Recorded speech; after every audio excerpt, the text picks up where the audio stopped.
परशुराम वही दालान में ठहरो। मर्यादा, क्यों, क्या मुझमें कुछ छूट लग गई?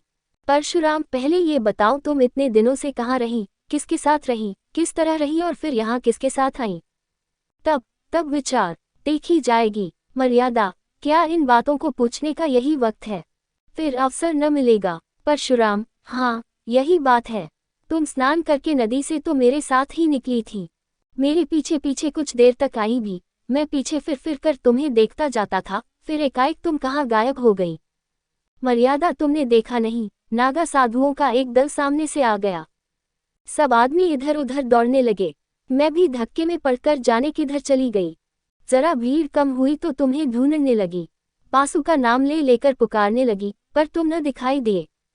परशुराम, अच्छा तब? मर्यादा, तब मैं एक किनारे बैठकर रोने लगी। कुछ सूझ ही न पड़ता कि कहाँ जाऊं, किससे कहूं, आदमियों से डर लगता था। संध्या तक वहीं बैठी रोती रही। परशुराम, इतना तूल क्यों देती हो? वहां से फिर कहाँ गई? मर्यादा, संध्या को एक युवक ने आकर मुझसे पूछा, तुम्हारे घर के लोग कहीं को तो नहीं गए हैं? मैंने कहा, हाँ। तब उसने तुम्हारा नाम, पता, ठिकाना पूछा।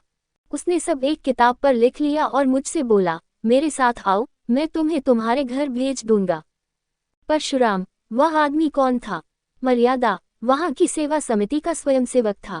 परशुराम, तो तुम उसके साथ हो ली? मर्यादा, और क्या करती? वह मुझे समिति के कार्यालय में ले गया। वहां एक शामियाने में एक लंबी दाढ़ी वाला मनुष्य बैठा हुआ कुछ लिख रहा था। वही उन सेवकों का अध्यक्ष था, और भी कितने ही सेवक वहां खड़े थे। उसने मेरा पता ठिकाना रजिस्टर में लिखकर मुझे एक अलग शामियाने में भेज दिया, जहां और भी कितनी खोई हुई स्त्रियों बैठी हुई थी। परशुराम, तुमने उसी वक्त अध्यक्ष से क्यों न कहा कि मुझे पहुंचा दीजिए?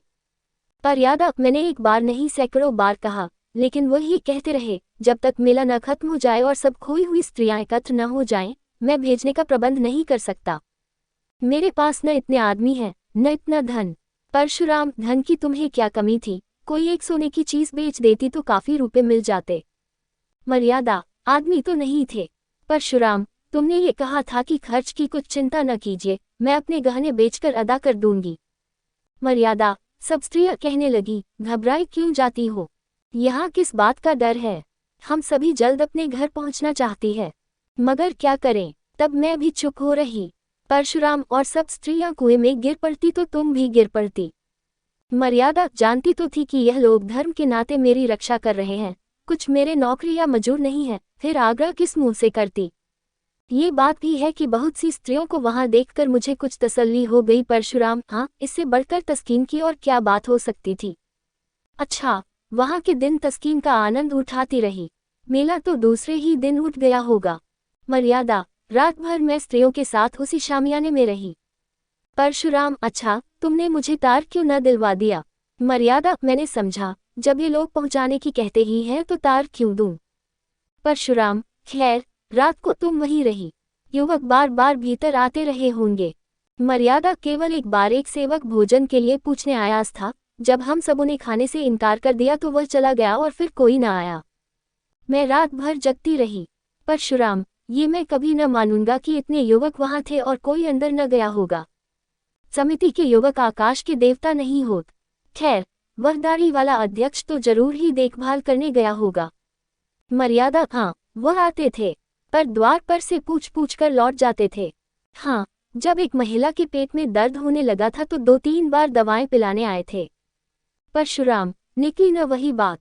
मैं इन धूर्तों की नस नस पहचानता हूँ। विशेषकर तिलक मालाधारी दधियलों को मैं गुरु घंटाल ही समझता हूँ। तो वे महाशय कई बार दवाई देने गए। क्यों, तुम्हारे पेट में तो दर्द नहीं होने लगा था? मर्यादा, तुम एक साधु पुरुष पर आक्षेप कर रहे हो। वह बेचारे एक तो मेरे बाप के बराबर थे, दूसरे आंखें नीची किए रहने के सिवाय कभी किसी पर सीधी निगाह नहीं करते थे। परशुराम, हाँ, वहाँ सब देवता ही देवता जमा थे। खैर, तुम रात भर वहाँ रही। दूसरे दिन क्या हुआ? मर्यादा, दूसरे दिन भी वहीं रही। एक स्वयंसेवक हम सब स्त्रियों को साथ में लेकर मुख्य पवित्र स्थानों का दर्शन कराने गया। दोपहर को लौटकर सबों ने भोजन किया। परशुराम, तो वहां तुमने सैर सपाटा भी खूब किया, कोई कष्ट न होने पाया। भोजन के बाद गाना बजाना हुआ होगा।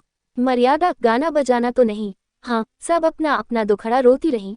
शाम तक मिला उठ गया तो 2 सेवक हम लोगों को लेकर स्टेशन पर आए। परशुराम, मगर तुम तो आज 7वें दिन आ रही हो और वह भी अकेली। मर्यादा, स्टेशन पर एक दुर्घटना हो गई।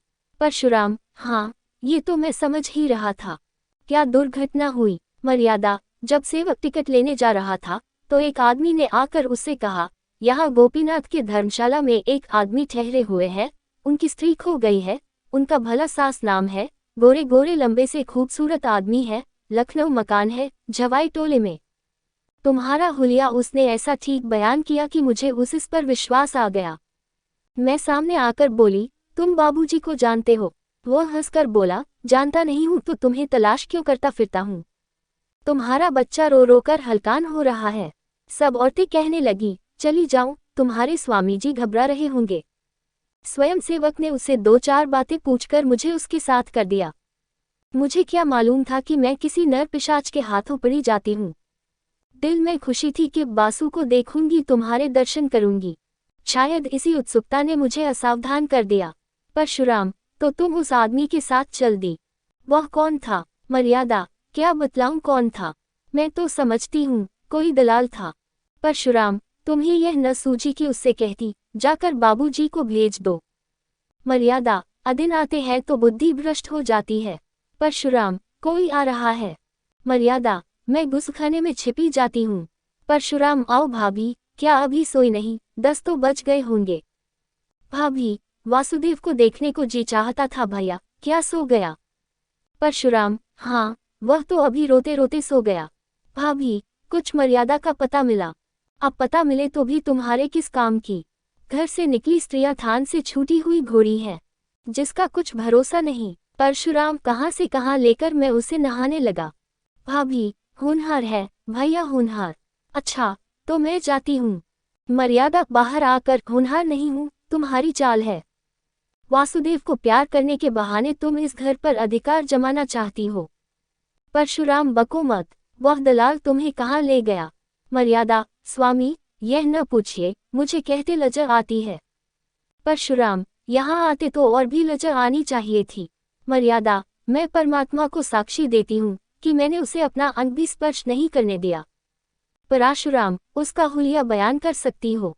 मर्यादा, सांवला सा छोटे डील डॉल का आदमी था, नीचा कुर्ता पहने हुए था। परशुराम, गले में ताबीज भी थी। मर्यादा, हाँ, थी तो। परशुराम, वह धर्मशाले का मेहतर था। मैंने उसे तुम्हारे गुम हो जाने की चर्चा की थी। वह उस दुष्ट ने उसका वह स्वांग रचा। मर्यादा, मुझे तो वह कोई ब्राह्मण मालूम होता था। परशुराम, नहीं, मेहतर था। वो तुम्हें अपने घर ले गया? मर्यादा, हाँ, उसने मुझे तानगे पर बैठाया और एक तंग गली में एक छोटे से मकान के अंदर ले जाकर बोला, तुम यहीं बैठो, तुम्हारे बाबूजी यहीं आएंगे। अब मुझे विदित हुआ कि मुझे धोखा दिया गया। रोने लगी। वह आदमी थोड़ी देर बाद चला गया और एक बुढ़िया आकर मुझे भांति भांति के प्रलोभन देने लगी। सारी रात रो रो कर काटी। दूसरे दिन दोनों फिर मुझे समझाने लगे कि रो रो कर जान दे दोगी, मगर यहाँ कोई तुम्हारी मदद को न आएगा। तुम्हारा एक घर डूब गया, हम तुम्हें उससे कहीं अच्छा घर देंगे जहाँ तुम सोने के कौर खाओगी और सोने से लद जाओगी। लब मैंने देखा कि यहाँ से किसी तरह नहीं निकल सकती तो मैंने कौशल करने का निश्चय किया। परशुराम, खैर, सुन चुका। मैं तुम्हारा ही कहना मान लेता हूँ कि तुमने अपने सतीत्व की रक्षा की, पर मेरा हृदय तुमसे घृणा करता है। तुम मेरे लिए फिर वह नहीं निकल सकती जो पहले थी। इस घर में तुम्हारे लिए स्थान नहीं है।